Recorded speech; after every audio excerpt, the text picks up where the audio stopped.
నమస్తే టీవీ4 భారత న్యూస్ కి స్వాగతం. ముందుగా ముఖ్యాంశాలు.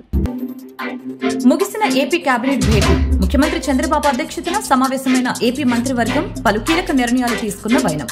రాష్ట్రంలో జల్ జీవన్ మిషన్ వినియోగంలో జాప్యంపై అసహనం వ్యక్తం చేసిన సీఎం.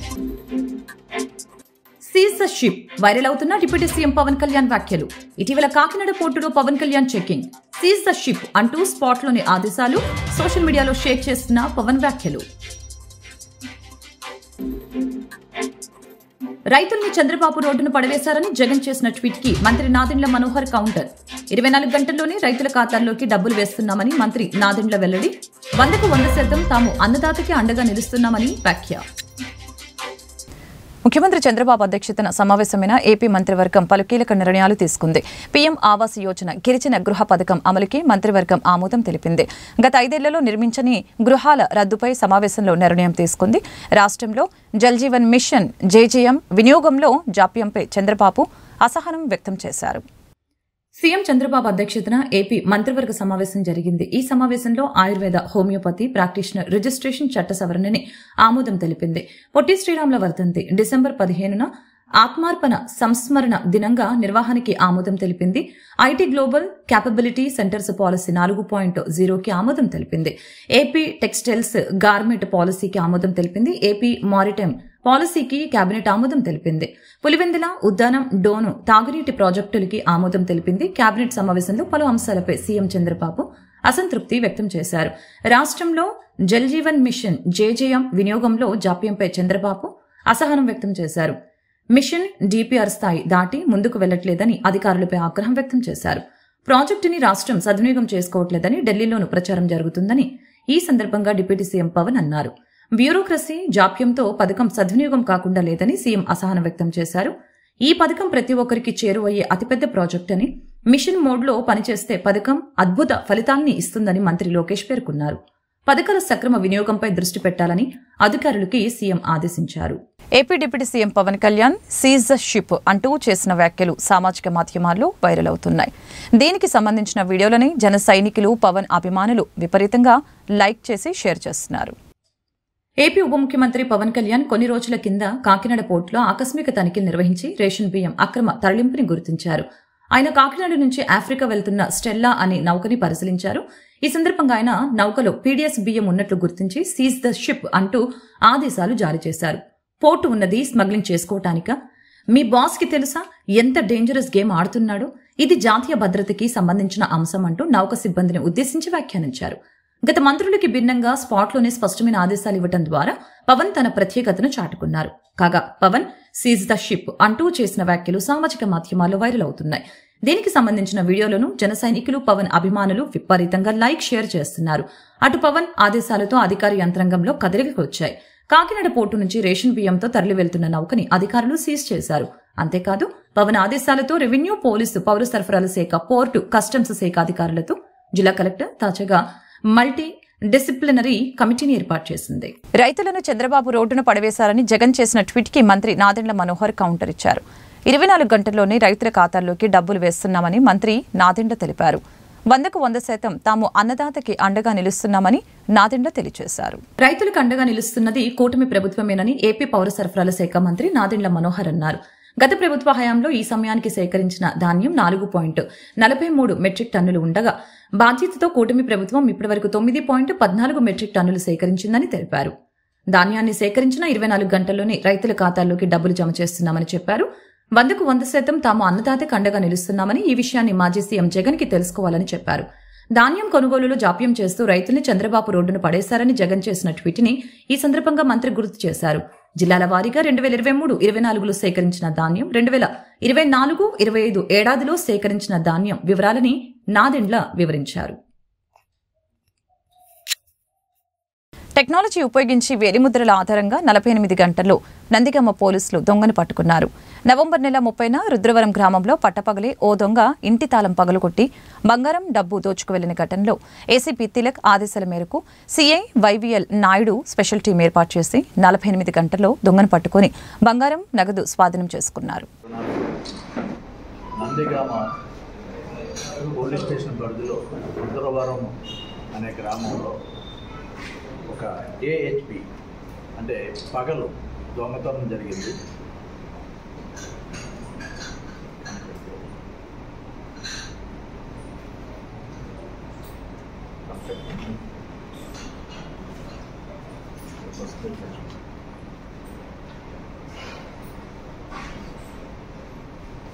పసుపులేటి లక్ష్మి అనే ఆవిడ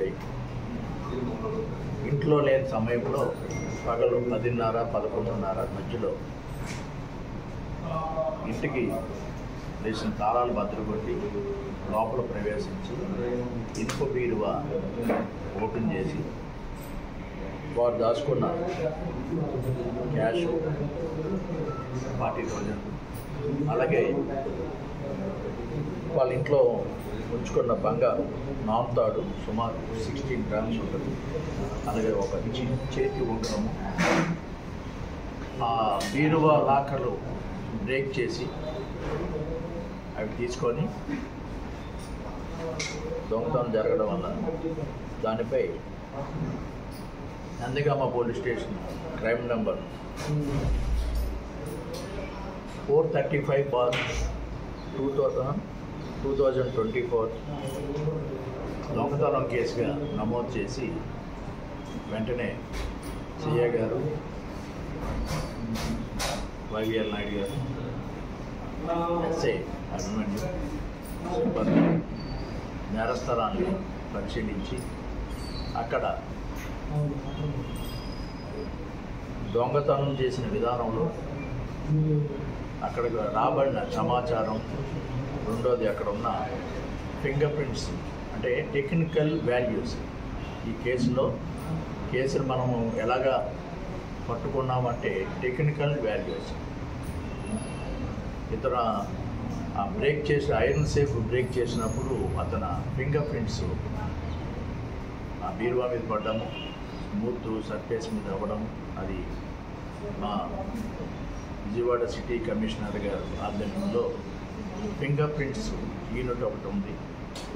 అది ఇమ్మీడియట్లీ సీన్లోకి వచ్చి అక్కడ ప్రింట్స్ని డెవలప్ చేస్తే పాత నేరస్తులతో ఇక్కడ దొరికిన ప్రింట్స్ టాలీ అవ్వడం, మ్యాచ్ అయ్యి టాలీ అవ్వడము, ఆ దొంగ పేర్లు, వాళ్ళు గతంలో ఎక్కడెక్కడ చేశారు, వాళ్ళ పేర్లు ఏంటి, ఎంఓ క్రిమినల్స్ అంటారు, మోడస్ ఆపరేటివ్, అవన్నీ మాకు వెంటనే తెలియజేయడంతో చుట్టుపక్కల గ్రామాలు, పోలీస్ స్టేషన్ పరిధుల్లో ఈ టైప్ ఆఫ్ అఫెన్సెస్ చేసేవాళ్ళు ఎవరు ఉన్నారని వెరిఫై చేయడము. అప్పుడు కొన్ని గ్రామాల్లో, కొన్ని పోలీస్ స్టేషన్లోని పాత నేరస్తులు కూడాను విచారించి కొన్ని కోదాడ, తెలంగాణ వైపు, ఇటమ్మ ఇబ్రహంపట్నం వైపుకి, అటు తిరువూరు వైపుకి 3 టీములు పెట్టి అసలు ఇలాంటివి అఫెన్స్లు చేసిన వాళ్ళందరూ ఇష్టంతో వెరిఫై చేశారు. రైతులు ఆందోళన చెందవలసిన పరిస్థితి రానివ్వమని అవనిగడ్డ ఎమ్మెల్యే మండలి బుద్ధప్రసాద్ స్పష్టం చేశారు. మంగళవారం అవనిగడ్డ నియోజకవర్గం ఘంటసాల, చెల్లపల్లి, మోపిదేవి మండలాల్లో ఎమ్మెల్యే పర్యటించారు. అధికారులు, రైతులు, మిల్లర్లతో సమీక్ష నిర్వహించి సమస్యల్ని పరిశీలించారు. ఈ సందర్భంగా ఆయన మీడియాతో మాట్లాడారు. ఏ ఒక్క రైతుకి సమస్య వచ్చినా పరిష్కారం చేస్తామని ఈ సందర్భంగా తెలిపారు. కూటమి ప్రభుత్వం అధికారంలోకి వచ్చిన వెంటనే గత ప్రభుత్వం ధాన్యం బకాయిలు 1674 కోట్లు తీర్చిందని చెప్పారు. వైసీపీ ప్రభుత్వంలో నెలల తరబడి ధాన్యం సొమ్ము రైతులకి అందేది కాదని, తమ ప్రభుత్వం 2 రోజుల్లో ధాన్యం సొమ్ము రైతులకు ఇస్తుందని తెలిపారు. నియోజకవర్గంలో ఇప్పటికే 1288 మంది రైతుల నుంచి 9426.6 మెట్రిక్ టన్నుల ధాన్యం కొనుగోలు చేసి 19 కోట్లు చెల్లించినట్లు ఈ సందర్భంగా వివరించారు. మిల్లర్లతో మాట్లాడి రైతులకి న్యాయం చేస్తామని భరోసా ఇచ్చారు. ధాన్య ప్రాసెస్లు ఉన్నాయి, కొన్ని తడిసి మొలకెత్తిన పరిస్థితులు కూడా ఉన్నాయి. అయితే వీటన్నిటిని కూడా ఇవాళ కొనుగోలు చేసే కార్యక్రమం ఖచ్చితంగా ప్రభుత్వం చేస్తుంది. ఈరోజు దానికి సంబంధించి క్యాబినెట్లో కొన్ని నిర్ణయాలు కూడా తప్పనిసరిగా జరుగుతాయని చెప్పి ఈ సందర్భంలో మనం చేస్తాం. ఇకపోతే కొన్ని విషయాల్లో మనం ఈ 1262 ఇవి కొనుగోలు చేయట్లేదని చాలామంది ఆరోపణ చేశారు. కానీ ప్రభుత్వం ఎక్కడైతే ఈ సమస్య వస్తున్నాయని రైతులు చెప్పారో అవన్నీ కొనుగోలు చేయడం జరిగింది. అయితే ఇక్కడ వస్తున్న సమస్య ఏమవుతుందంటే ఈ కొనుగోలు విషయంలో ముందు ఆర్బీకేలో నమోదు చేయాలి, లేదంటే తహసీల్దార్కి చెప్పాలి. అంతేకాకుండా జాయింట్ కలెక్టర్ గారు ఒక ఫోన్ నెంబర్ కూడా ఇచ్చి ఆ ఫోన్ నెంబర్కి మీరు ఏదైనా ఉంటే ఫిర్యాదు చేసుకోమని చెప్పారు. ఇప్పుడు నేను వచ్చిన తర్వాత ఇవాళ గెలసాల మండలం, చలపల మండలం, ఇప్పుడు మహోదయ మండలంలో కూడా మాట్లాడిన తర్వాత నాకు అర్థమైంది ఏంటంటే ఈ రైతులు డైరెక్ట్గా మెల్లర్తో మాట్లాడుతున్నారు తప్ప ఆర్బీకే కేంద్రంలోనూ నమోదు చేయట్లేదు. తర్వాత ఏదైనా సమస్య వస్తే తహసీల్దార్కి చెప్తున్న పరిస్థితి లేదు. దానివల్ల ఏంటంటే కేవలం పత్రికల వాళ్ళకో లేకపోతే వాట్సాప్లోనూ చెప్తున్నారు తప్ప సమస్యను పరిష్కారం చేసుకోవాలని చెప్పిన ఆలోచనలో లేదు. ఎందుకంటే ఈ గత 2-3 రోజులుగా నేను ఊళ్ళో లేకపోయినప్పుడు కూడా టెలిఫోన్ అందుబాటులో ఉంటుంది. ఒక్క రైతు కూడా నాకు ఈ రకంగా ఇబ్బంది జరుగుతుందని చెప్పిన పరిస్థితి. ఇవాళ వచ్చి నేను మీటింగ్ పెట్టిన తర్వాత ఏదో కొంతమందికి మాట్లాడతాం మొదలు పెడతాను. అంచేత నేను మనవి చేసేది ఏంటంటే ఏ రైతు అక్కడ ఆర్బీకే కేంద్రాన్ని చెప్పండి, లేదంటే తహసీల్దార్ చెప్పండి, లేదా నా అన్నిటికంటే ప్రధానంగా నాకు చెప్పండి. నేను వెంటనే ఆ సమస్యను పరిష్కారం చేసే ప్రయత్నం చేస్తాను. 1262 కానివ్వండి, ఇంకేదన్నా కానివ్వండి, ఒక రైతు పండించి దాన్ని కొనుగోలు చేయని పరిస్థితి ఉంటే ఫలానా రైతు నాకు ఈ రకం జరిగిందని చెప్తే వెంటనే నేను అధికారులను పంపించి వాటిని కొనుగోలు చేయించే కార్యక్రమం తప్పనిసరిగా చేస్తాం. అంతేకాని జనరల్గా మాట్లాడుతున్నారు తప్ప ఇండివిజువల్గా ఎవరు ఇబ్బంది పడుతున్నారన్న విషయం ఎవరు కూడా చెప్తున్న పరిస్థితి లేదు. రాజకీయ పార్టీలు కూడా కోణంలో ఆలోచిస్తున్న పరిస్థితులు. కేవలం ప్రభుత్వం మీద ఏదో కొంత ఆరోపణ చేసే దిశలోనే ప్రయత్నం చేస్తున్నారు తప్ప సమస్యని ఎలా పరిష్కారం చేసుకోవాలని చెప్పిన ఆలోచన జరగట్లేదు. నేను వాళ్ళ గమనించిన విషయం అది. ఎందుకంటే వాళ్ళు వచ్చిన మీటింగ్ పెట్టిన తర్వాత మాట్లాడుతున్నారు తప్ప ఈ గత 2-3 రోజులుగా ఎవరు మాట్లాడిన పరిస్థితులు కూడా లేవు. అంచేత నేను రైతులందరికీ నేను మనవి చేస్తుంటే మీకు ఏ ఇబ్బంది కొనుగోలులో జరిగినా నా దృష్టికి తీసుకురండి. ముందుగా అక్కడ స్థానిక అధికారుల దృష్టికి తీసుకురండి. వాళ్ళు పరిష్కారం చేయకపోతే అప్పుడు తప్పనిసరిగా దాని మీద చర్య తీసుకునే కార్యక్రమం చేస్తాం. జిల్లా కలెక్టర్ గారు కూడా ఈ విషయంలో ఆయన ప్రత్యేకమైన శ్రద్ధ చూపుతున్నారు. ఇక్కడ నేను ఈ మధ్య లేకపోయినా షెడ్యూల్లో ఉన్నప్పుడు కూడా ఆయనతో మాట్లాడుతున్నాను, ఇక్కడ ఎంఆర్ఓతో మాట్లాడుతున్నాను, సమస్య పరిష్కారం చేయాలని చెప్పి ప్రయత్నం చేయాలి. అదే కేవలం అంటే పత్రికలు వచ్చిన వార్తల ప్రకారం వాళ్ళకేదో చేసే ప్రయత్నం చేశాను తప్ప అసలు రైతులు ఎవరు మాకు ఈ రకంగా కొనుగోలు చేయలేదని చెప్పిన ఫిర్యాదులు మాత్రం వచ్చిన పరిస్థితులు లేవు.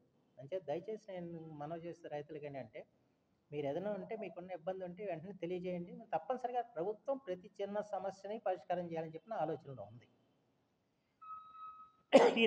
కృష్ణా జిల్లా కోడూరు గ్రామ పంచాయతీ వారు అయ్యప్ప స్వామి దేవాలయానికి ఇచ్చిన నోటీసు వెనక్కి తీసుకోవాలని, దేవాలయం ముందు ఖాళీగా ఉన్న స్థలాన్ని గ్రామ పంచాయతీ వారు దేవాలయానికి భక్తుల సౌకర్యార్థం కేటాయించాలని కోడూరు మండలంలో మాల ధరించిన వందలాది మంది స్వాములు అయ్యప్ప దేవాలయం వద్ద నుంచి కోడూరు ప్రధాన రహదారి వెంబడి గ్రామ పంచాయతీ కార్యాలయం వరకు ర్యాలీ నిర్వహించారు. పంచాయతీ కార్యదర్శి బండే శేషగిరిరావు కోడూరు మండల తహసీల్దార్ కార్యాలయం వద్ద తహసీల్దార్ శ్రీను నాయక్ వినతి పత్రం అందజేశారు. కోడూరు గ్రామంలో వేంచేసినటువంటి అయ్యప్ప స్వామి వారి దేవాలయం 1998వ సంవత్సరం బడే రామారావు గారు వారి కుమారుడైనటువంటి శ్రీరామూర్తి గారి జ్ఞాపకార్థం ఈ 30 సెంట్లు స్థలం దానంగా ఇవ్వడం జరిగింది. దానంగా ఇచ్చినప్పుడు ముందు భాగంలో మనం వెళ్ళటానికి ఖాళీగా ఉండటానికి ముందు మరుగుదొడ్లు ఉండేవి పూర్వకాలంలో. ఆ మరుగుదొడ్లు ఉండడం వల్ల దేవాలయం కట్టుకోవడానికి ఇబ్బంది కాబట్టి మరుగుదొడ్లు కనుక పంచాయతీ వారు ఇస్తే అప్పుడు దేవాలయం ఇక్కడ నిర్మాణం చేద్దామని అనుకుంటం జరిగింది.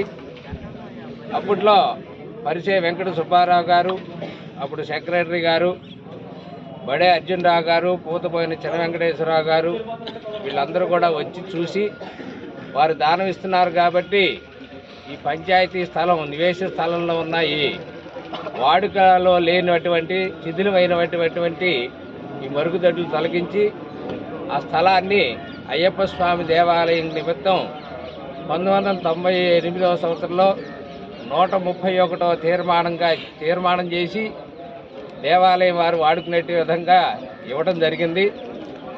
తర్వాత ఈ దేవాలయం నిర్మాణం జరగటం 2005లో ప్రతిష్ఠ చేయటం, దానిలో కూడా అప్పట్లోనే 100 ట్రక్కుల్లాగా పరంత తోలటం ఇదంతా జరిగింది. తర్వాత ఈ మధ్యకాలంలో వానలు పడ్డప్పుడు ఇక్కడ నీళ్లు నిలిచి ఉండటం వల్ల ఇక్కడ దేవాలయంలో మాల ధరించినప్పుడు స్వాములు అందరూ కూడా ఇక్కడే ఉంటారు, 500-600 మంది. వాళ్ళు బళ్ళు అవి పెట్టుకోవడానికి కానీ రావడానికి కానీ ఇబ్బందిగా ఉండటం, అలాగే విడి రోజుల్లో వివాహాలు, సత్యనారాయణ వ్రతాలు, అట్లాగే పుట్టినరోజు ఫంక్షన్లు, శుభ కార్యక్రమాలన్నీ కూడా ఇక్కడ జరుపుకోవడానికి అవకాశం ఉంది. కింద భాగంలో అక్కడ రాములవారి ప్రతిష్ఠ చేయడం జరిగింది. వాళ్ళకు కూడా ఈ ప్రజలకు కూడా ఇబ్బంది కలుగుతోంది కాబట్టి ముందున్న రాష్ట్రంలో రైతాంగాన్ని సీఎం చంద్రబాబు ప్రభుత్వం గాలికి వదిలివేసిందని ధ్వజమెత్తారు మాజీ మంత్రి కారుమూరి నాగేశ్వరరావు. రైతులకి గిట్టుబాటు ధర ఎలా కల్పించాలి అనే దాన్ని మర్చిపోయారని మండిపడ్డారు. రైతులకు ఇస్తామన్న 20,000 ఇవ్వలేదని విమర్శించారు. ఎవరైనా సరే రైతు పండించిన పంట తిన్నాకే మనం ఎన్ని మాటలైనా మాట్లాడతాం. అటువంటి రైతుని నడ్డి విరిసే కార్యక్రమం ఈ ప్రభుత్వం చేస్తుందని చెప్పి సందర్భంగా తెలియజేస్తా ఉన్నాను. ఇవాళ రైతుకి లాస్ట్ టైం జగన్మోహన్ రెడ్డి గారు నెల్లాళ్ల ముందే అప్రమత్తం చేసి ఇవాళ ఏ గ్రామం చూసినా ఆర్బీకే సెంటర్లు పెట్టారు. ఆర్బీకే ద్వారా అధికారులనే పంపించి శాంపిల్స్ తీసుకుని మాయిచ్చూరు చూసి మినీ మిల్లింగ్ మిషన్లు పెట్టి ఆ మిషన్ల ద్వారా తేమ శాతం చూపించి రైతు నష్టపోకుండా ఒక జీపీఏ ట్రాక్ని ఏర్పాటు చేసి ఆ ధాన్యాన్ని లారీ ఎక్కడికి వెళ్తుంది, మరి అలాగే ఎంఆర్ఓ లాంటి అధికారిని ఒక్కో మిల్లికాడ కస్టోడియింగ్ ఆఫీసర్గా పెట్టి చాలా పెద్ద ఎత్తున చర్యలు తీసుకుని రైతుకి కష్టం లేకుండా డైరెక్ట్ రైతు అకౌంట్లో డబ్బు పడేటట్టు మద్దతు ధర జరిగితే ఈ రోజున ప్రభుత్వం ఏ మాత్రం కూడా పట్టించుకోకుండా గాలి వదిలేసి పూర్తిగా రైతాంగాన్ని నిర్లక్ష్యం చేసిన ప్రభుత్వం ఈ కూటమి ప్రభుత్వం అని చెప్పి సందర్భంగా తెలియజేస్తున్నాను. ఇవాళ రోడ్డు మీదే ఉన్నాడు రైతు. ఇవాళ ఈ తుఫాన్ సందర్భంగా నష్టపోయి రంగు మారి మొక్క వస్తుందేమనే భయంతో భయభ్రాంతులతో రోడ్డు మీద పడి రైతులందరూ కూడా బాధపడతా ఉంటే ఏ మాత్రం కూడా పట్టించుకోకుండా రైతుల్ని గాలి కుదిరేసి సివిల్ సప్లై మినిస్టర్ అయినా ఇంకొకళ్ళైనా ఎవరైనా మాట్లాడితే ఇవాళ కాకినాడ పరిగెడతారు, సీతి షిప్ అంటారు, ఈ రైస్ అంటారు. కానీ కనీసం ఇవాళ రైతు నష్టపోతున్నారు, కోట్లాది రూపాయలు దోపిడీ జరుగుతుంది, ఇక్కడ రైతులు అన్యాయం అయిపోతున్నారని చెప్పి అటు డిప్యూటీ సీఎం గారు కానీ, సివిల్ సప్లై మినిస్టర్ కానీ, సీఎం గారు కానీ, చంద్రబాబు నాయుడు గారు కానీ ఏ మాత్రం కూడా పట్టించుకోవట్లేదు. గాలికి వదిలేశారు శుభ్రంగా. ఇవాళ బస్తా 300 నుంచి 400 రూపాయలకి నష్టపోతున్నాడు రైతు. ఇవాళ ఇంకా పెద్ద ఎత్తున నష్టపోయే పరిస్థితికి తీసుకొస్తున్నారు. ఈ తుఫాను పుణ్యం అంటే ఇంకా వంకని ఎలా దోచుకోవాలని చెప్పి ప్రయత్నిస్తున్నారు. కోట్లాది రూపాయలు ఇవాళ పెద్ద స్కామ్, ఇది కోట్లాది రూపాయల స్కామ్ జరుగుతూ ఉంది. దీని మీద మీరు రోడ్డు మీదకి రండి, డిప్యూటీ సీఎం గారు, మరి సివిల్ సప్లై మినిస్టర్ గారు, చంద్రబాబు నాయుడు గారు, మీరు రైతులని ఆదుకోండి. రైతులకు మేలు చేసే కార్యక్రమం చూడటం మానేసి టోటల్గా మీరు డైవర్షన్ పాలిటిక్స్ మాత్రం చేస్తూ ఉన్నారు. డైవర్షన్ పాలిటిక్స్ ఏమైనా బాగుందా అని నేను అడుగుతున్నాను. ఇవాళ జగన్మోహన్ రెడ్డి గారు ఆ రోజున ప్రతి ఒక్క ఇష్యూలోనూ కూడా తుఫాను వచ్చినప్పుడు కూడా ప్రతి జిల్లాకి ఒక ఆఫీసర్ని, ఐఏఎస్ ఆఫీసర్ని ధాన్యం కొనుగోలు విషయంలో శ్రద్ధ తీసుకుని ఒక్క బస్తా కూడా లేట్ అవ్వకుండా స్పీడ్గా ఎలా ఇవ్వాలి, మరి మిల్లింగ్కి ఎలా పంపించాలి, రైతుకి ఇబ్బంది లేకుండా చూడాలి. ఎంజీఎన్ ఆర్ఈజీఎస్ కింద ఏటా సగటున 60 లక్షల కొత్త జాబ్ కార్డులు జారీ అవుతున్నాయని గ్రామీణాభివృద్ధి శాఖ సహాయ మంత్రి చంద్రశేఖర్ పెమ్మసాని లోక్సభకు తెలిపారు. జాబ్ కార్డుల తొలగింపులో ప్రభుత్వ పాత్ర లేదని ఆయన మంగళవారం వెల్లడించారు.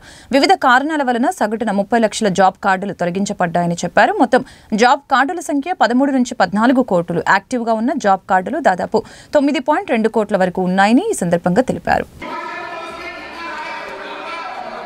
See, sir, we have implemented several schemes to stop the corruption. And when the worker goes to the site, there will be 2 timestamp geotag pictures will be taken. And then we have Janman app where users can report all the irregularities. But whether it is West Bengal or any other state, they must They must take this responsibility because implementation and monitoring is the responsibility of the state. And the funds that we were given is to help the unskilled people which is a fallback mechanism. When they don't have any employment, this is their lifeline. And this money should not be used for corruption charges or subverting, like there are programs that they were supposed to do, but they are implementing contractor based, or if there are big projects that cannot be split, because when you have big projects with the material use, you will be giving proper tendering process. But when the big work is split into small blocks, you can nominate. So in West Bengal, some of these things are happening. So because of all these things, what we asked is, look at all the people who have been committing these issues and tell us what actions have you taken on these. They did give some report and we are reviewing that report. And we will come back to that, sir. Thank you.